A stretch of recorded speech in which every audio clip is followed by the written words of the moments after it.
नमस्कार दोस्तों, आपका प्रिय दोस्त जितेंद्र स्वामी आज एक नया वीडियो लेकर आपके सामने उपस्थित हूँ।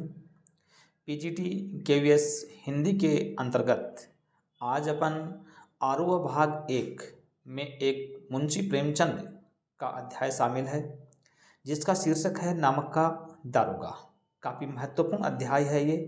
इस वीडियो के अंतर्गत मैंने इस अध्याय में कुछ प्रमुख तथ्य, कुछ प्रमुख कथन और कुछ प्रमुख शब्दों के अर्थों को शामिल किया गया है। काफ़ी महत्वपूर्ण वीडियो है ये, शुरू से लेकर अंत तक अवश्य देखें। करते शुरुआत। नमक का दारोगा प्रेमचंद की बहुचर्चित कहानी है। यह कहानी आदर्शोन्मुख यथार्थवाद का महत्वपूर्ण उदाहरण मानी जाती है। दोस्तों, ये कहानी कैसी है? आदर्शोन्मुख यथार्थवाद है। अगला बिंदु देखते हैं। यह धन के ऊपर धर्म की जीत है। कहानी का मुख्य पात्र पंडित वंशीधर है। वंशीधर की नौकरी नमक विभाग के दारोगा पद पर लगती है। अपनी ईमानदारी के कारण वंशीधर को नौकरी से हाथ धोना पड़ता है। ध्यान से देखना दोस्तों, इस स्लाइड के अंतर्गत आदर्शोन्मुख यथार्थवाद काफ़ी महत्वपूर्ण बिंदु है। आगे देखते हैं। नमक का दारोगा कहानी प्रथम बार सन 1914 ईस्वी में प्रकाशित हुई। बाद में मानसरोवर भाग 8 में इस कहानी का संकलन कर लिया गया। मानसरोवर भाग 8 का प्रकाशन वर्ष सन 1950 में हुआ है। ध्यान देना दोस्तों, काफ़ी महत्वपूर्ण है। ये कहानी मानसरोवर भाग 8 में संकलित है, जिसका प्रकाशन वर्ष है वो आपका 1950 है। अगला बिंदु देखते हैं।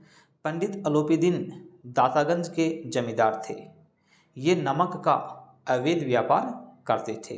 तो कहाँ के जमींदार थे अलोपीदीन? वो आपके दातागंज के जमींदार थे। अब दोस्तों देखते हैं, इस कहानी में बहुत ही महत्वपूर्ण कथन हैं। उन कथनों से लगभग 1-2 प्रश्न अवश्य पूछा जाएगा। तो करते हैं कथन की शुरुआत। नंबर 1 देखिए। हमारी सरकार तो आप ही हैं, हमारा और आपका तो घर का मामला है, हम सभी आपसे बाहर हो सकते हैं।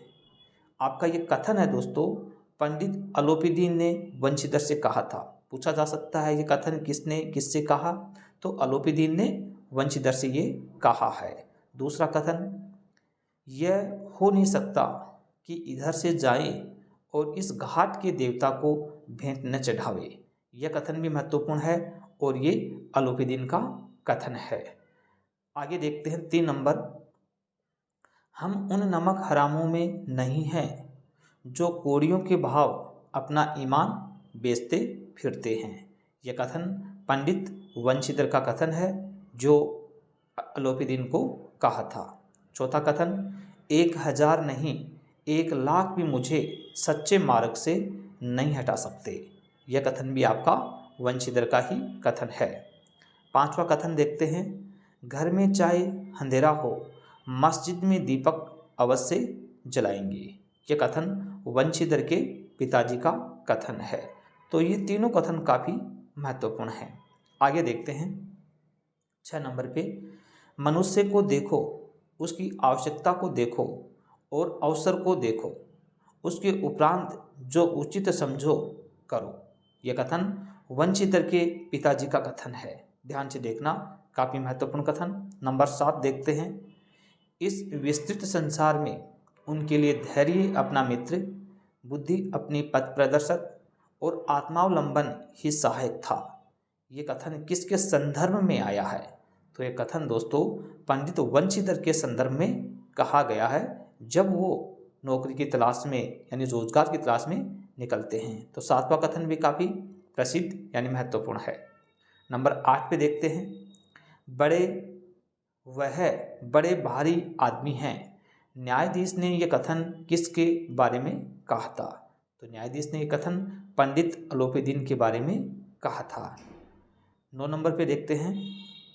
मुझ में इतना सामर्थ्य नहीं है कि आपकी उदारता की प्रशंसा कर सकूं।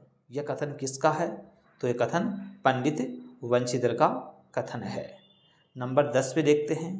न्याय के मैदान में किसकी विजय हुई?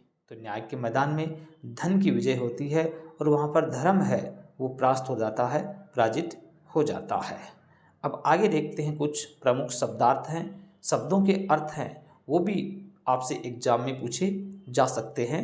तो देखिए कौन कौन से शब्दार्थ महत्वपूर्ण हैं। नंबर 1, बरकंदाजी का अर्थ है बंदूक लेकर चलने वाला सिपाही। नंबर 2, मुख्तार का अर्थ होगा कलेक्ट्री में वकील से कम दर्जे का वकील। नंबर 3, अर्दली किसी बड़े अफसर के साथ रहने वाला खास चपरासी। 4, सदाव्रत हमेशा अन्न बांटने वाला। धन्यवाद दोस्तों। ये वीडियो आपको कैसा लगा? यदि अच्छा लगा तो कमेंट बॉक्स में कमेंट अवश्य करें और मेरे द्वारा प्रसारित वीडियो यदि आपको पसंद आ रहे हैं तो वीडियो को लाइक करें, चैनल को सब्सक्राइब करना न भूलें और वीडियो को अधिक से अधिक साथियों तक शेयर करें। Thank you.